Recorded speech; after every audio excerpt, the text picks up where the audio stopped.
Un saludo muy especial a todos. Yo soy Juan Ricardo González, soy sacerdote de la Arquidiócesis de Medellín, además con estudios en el área del humanismo, y voy a compartir con ustedes en este momento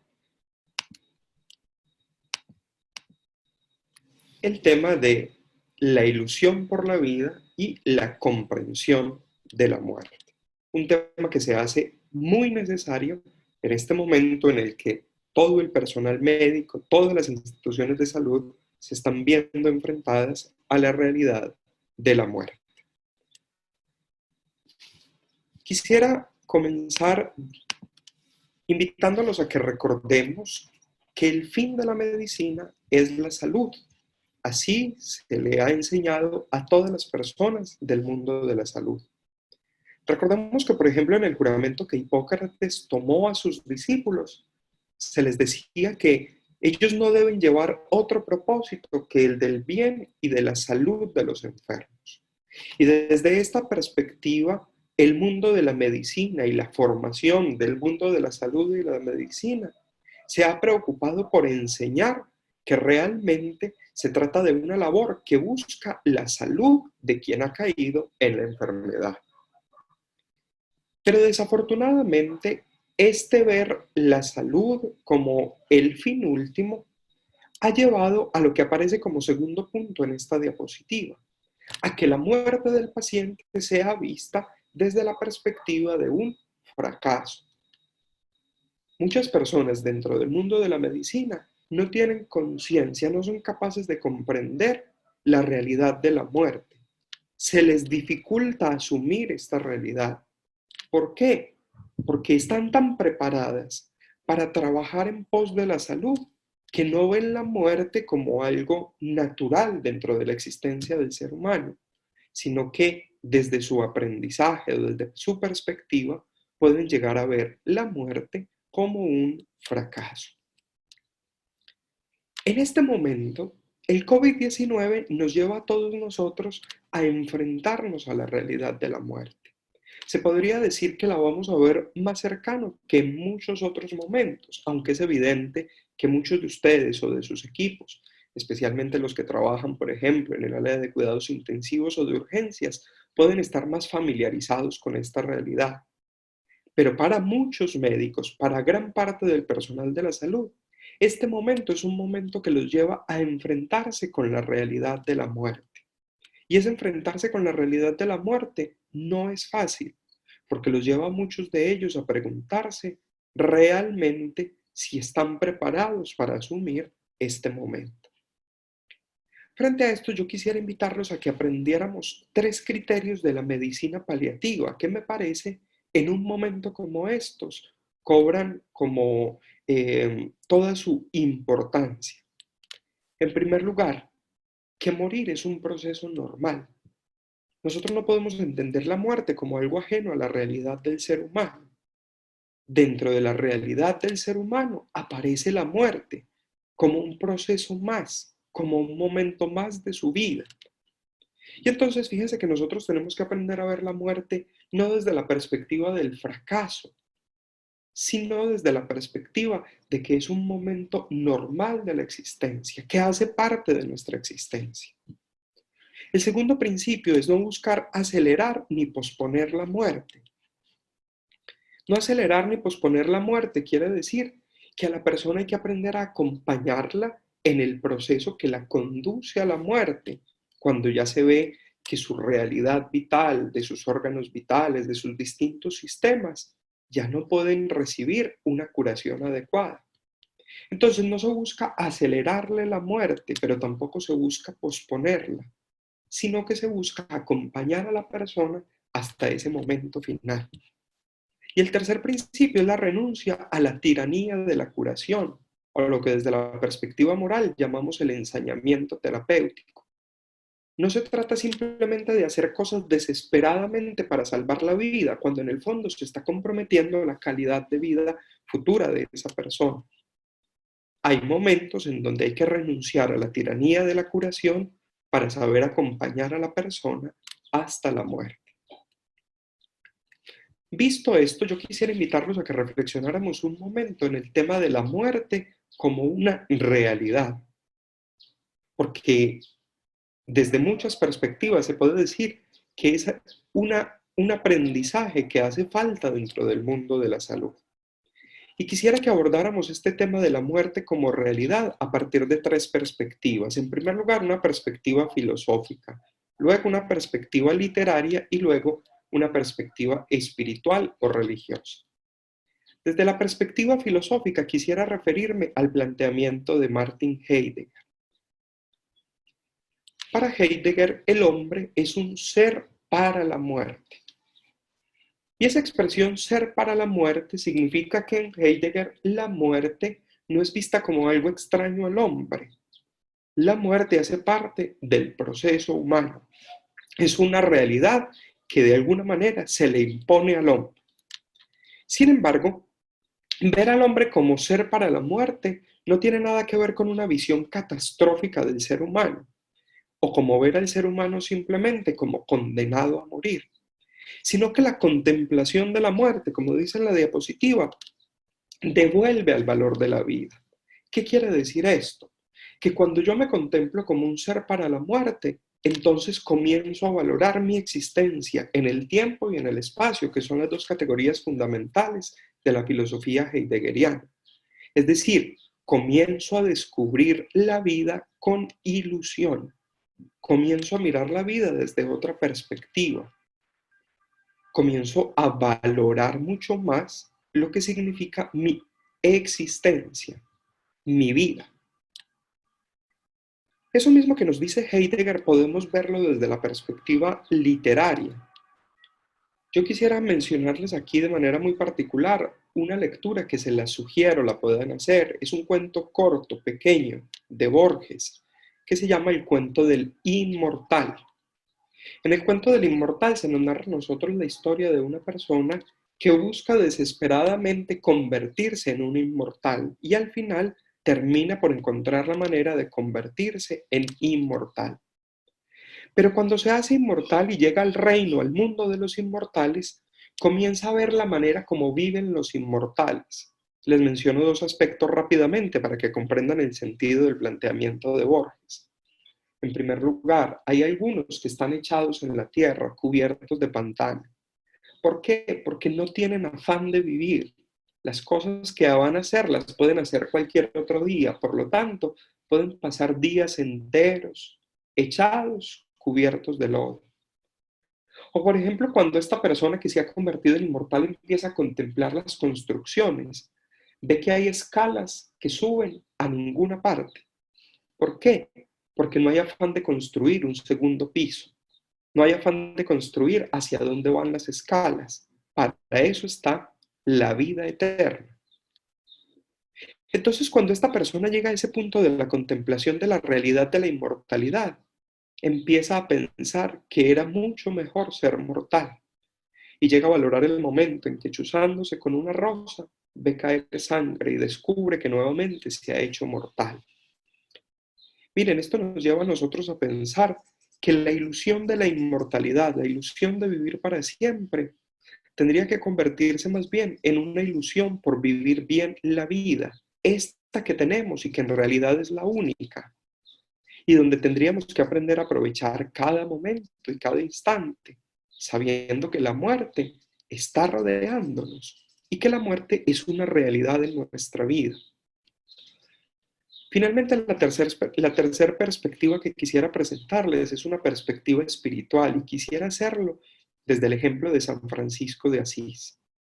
En una de las obras de Francisco de Asís, en su cántico espiritual, él llega a escribir: Loado seas mi Señor por la hermana muerte, alabado seas mi Señor por mi hermana la muerte. Es una expresión que puede sonarnos a todos nosotros extraña, sobre todo porque para nosotros la muerte representa algo oscuro, algo sin sentido, algo que para muchos puede resultar incluso tenebroso. Pero Francisco de Asís enseña que la muerte es más bien una hermana que hay que saber acoger y acoger con libertad y con tranquilidad en la vida, no vista como algo desastroso, triste, opaco, oscuro, sino que la muerte tiene que ser asumida con total naturalidad en la vida. Fíjense que desde estos tres planteamientos, filosófico, literario, espiritual o religioso, nosotros podemos ver que somos llamados a mirar la muerte desde una perspectiva distinta, diversa. En primer lugar, a aceptar que la muerte es una realidad. En segundo lugar, a que esa realidad de la muerte debe llevar o empeñarnos en valorar mucho más nuestra vida y nuestra propia existencia. Y en tercer lugar, a la necesidad que tenemos de saber acoger la muerte.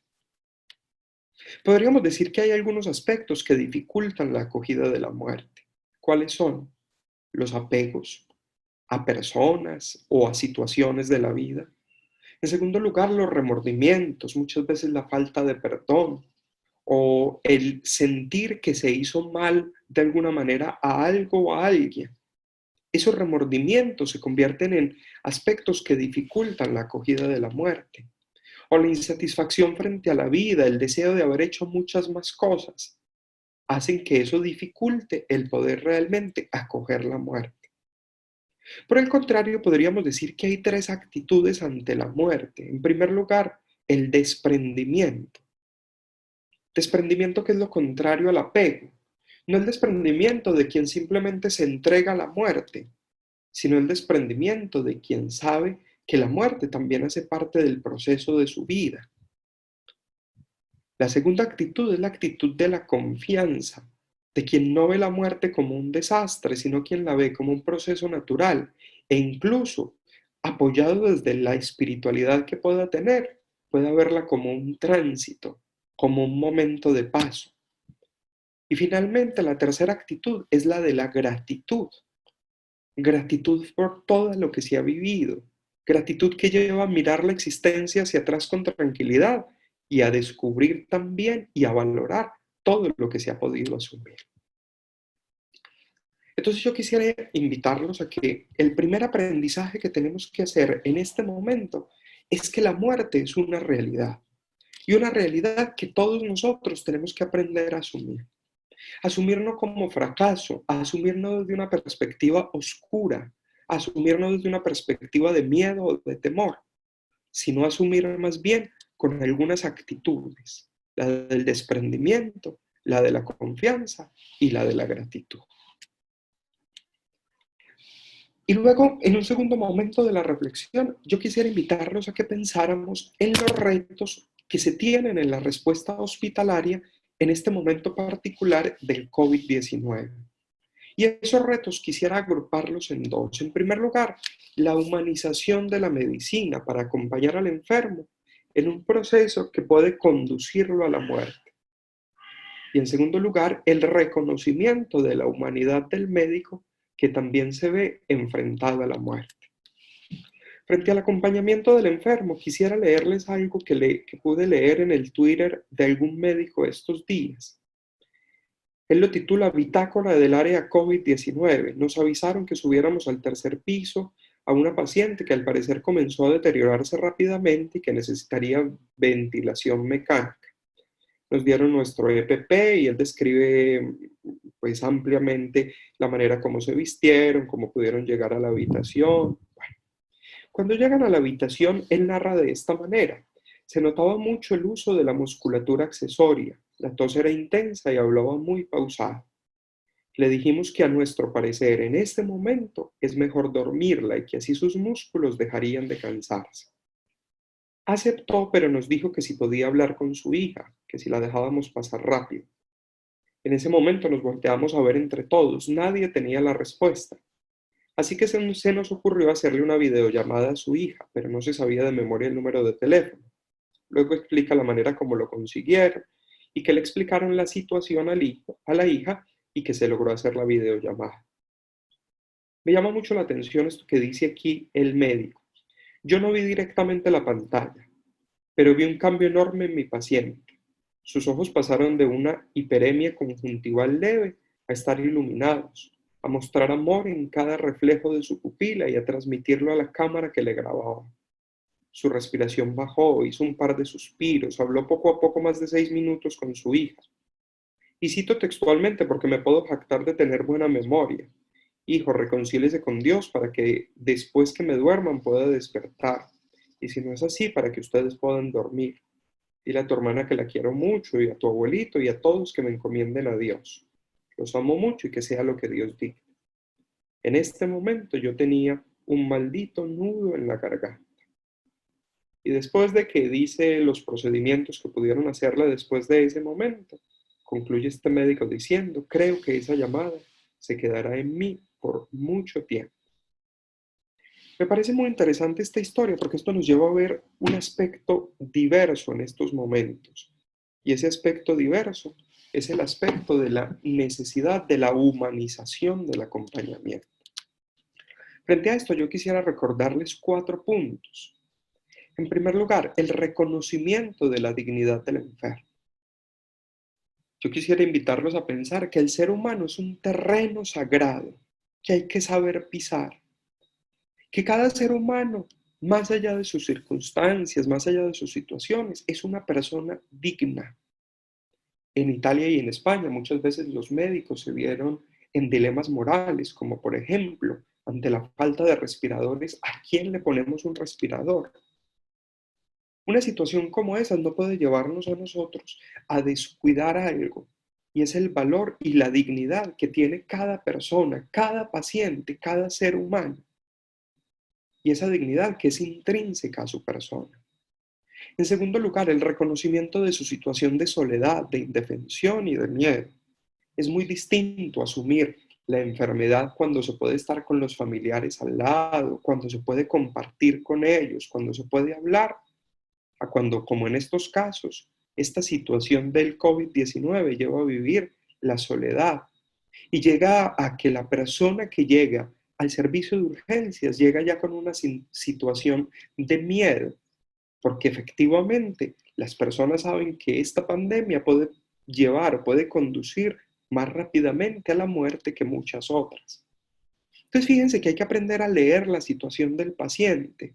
Es una situación diversa, soledad, indefensión, miedo. Y entonces tenemos que pensar, este es el tercer punto, que no se trata solo de brindarle unos servicios médicos, sino que en este momento la situación obliga a que la medicina se convierta en un servicio también de acompañamiento a esa persona. Y eso es algo que no es fácil de hacer porque no siempre estamos preparados. A lo mejor estamos preparados para poner ciertos medicamentos o para realizar ciertos procedimientos, pero no necesariamente para acompañar a la persona que tenemos ahí. Y ese es un reto que se pone en este momento. Y sobre todo acompañar desde el punto de vista de la humanidad, como lo hicieron estos médicos, brindándole a esta persona la posibilidad de tener al menos una llamada telefónica. Y finalmente, el último aspecto es que un paciente es una familia que sufre. Detrás del paciente hay una familia que está ansiosa, que está triste, que está angustiada. Y por eso en este momento hay que entender que las llamadas que se le hacen a la familia o que se reciben de la familia van a estar muchas de ellas mediadas por el miedo, el temor, la rabia, la ansiedad. Y eso también hay que saber acompañarlo para mostrar también allí la capacidad de ser humanos, no solamente con el paciente, sino también con su familia. Pero luego hablamos también del reconocimiento de la humanidad del médico. Y allí hay también 4 puntos o 4 aspectos que quisiera mencionar muy rápidamente. En primer lugar, si la medicina siempre implica un estrés, en este momento mucho más va a implicar estrés, depresión, ansiedad y presiones extras. Y esto va a llevar a una situación difícil. Yo quisiera leerles, por ejemplo, un artículo que ha publicado El Mundo de España, que lleva por título Una jefe de urgencias en Nueva York se suicida estresada por el COVID-19. ¿Sí? Voy a leerles solamente una parte.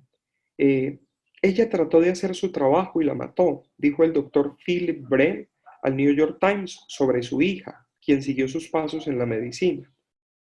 El padre dijo que su hija de 49 años y que murió el domingo no tenía antecedentes de enfermedad mental, pero comentó que la última vez que hablaron ella le contó lo insoportable que era ver morir a los pacientes contagiados por el coronavirus, algunos incluso antes de que pudieran sacarlos de la ambulancia.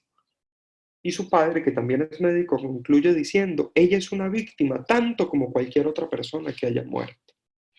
Entonces, miren, hay que hacer un reconocimiento de la humanidad del médico, de que en este momento se va a vivir más estrés, de que ese estrés va a producir ansiedad, va a producir depresión y que son situaciones que necesitan acompañarse. Por eso, los dos punticos que siguen. En primer lugar, necesidad de espacios de escucha y de acompañamiento. En este momento, el personal de trabajo social, el personal de psicología que se tiene quizá en algunos centros hospitalarios, debería dedicarse en atención primordialmente al acompañamiento de los enfermos. Se deberían propiciar espacios donde se puedan sentar los médicos y hablar con toda libertad de lo que están viviendo y muchas veces poder desahogarse. Fíjense que se necesitan redes de apoyo y solidaridad. En ningún momento como estos es tan necesario el colegaje, que un médico escuche al otro, que se dedique en un momento de tiempo para también desde esa escucha poder vivir procesos de sanación de toda esa ansiedad, de toda esa depresión, pero también que se propicien espacios para experimentar el apoyo que viene de fuera. Son interesantes la manera como se han tenido ejemplos en España o en Italia. Se le llevan cartas a los médicos que les escriben las personas, o se les comparte algún regalo, alguna comida especial que les envían. Son cosas que llevan a aliviar un poco todo el tema de depresión, ansiedad, presión adicional, estrés que se vive en este momento. Y finalmente quisiera mencionarles el valor de la espiritualidad. Más allá de cuál sea la espiritualidad de cada médico, ella puede convertirse en un elemento especial en este momento porque puede convertirse en un apoyo. Espiritualidad no significa resignación. Espiritualidad significa tener una luz distinta y una capacidad de discernimiento nuevos para leer los distintos acontecimientos que están ocurriendo. Bueno, yo por temas de tiempo, no puedo detenerme mucho más en todo esto, pero quisiera que estas reflexiones, aunque cortas, puedan convertirse en un punto de apoyo para la reflexión que ustedes puedan hacer, especialmente con sus equipos de trabajo. En primer lugar, la visión que tenemos frente a la muerte. No verla como un fracaso dentro del proceso de lo que hacemos como médicos, sino verla en realidad como un momento natural de la vida y cómo la contemplación de la muerte debe llevarnos a valorizar mucho más la vida. Y luego el reto que tenemos de humanizar la medicina y de también saber acompañar el mundo que trabaja en la medicina, médicos, enfermeras y todo el personal de salud que se van a ver sometidos a situaciones difíciles. Espero que esto sea motivo de conversación entre ustedes y que a partir de aquí puedan salir al menos algunas líneas de trabajo para afrontar, como tiene que ser, este momento difícil del COVID-19.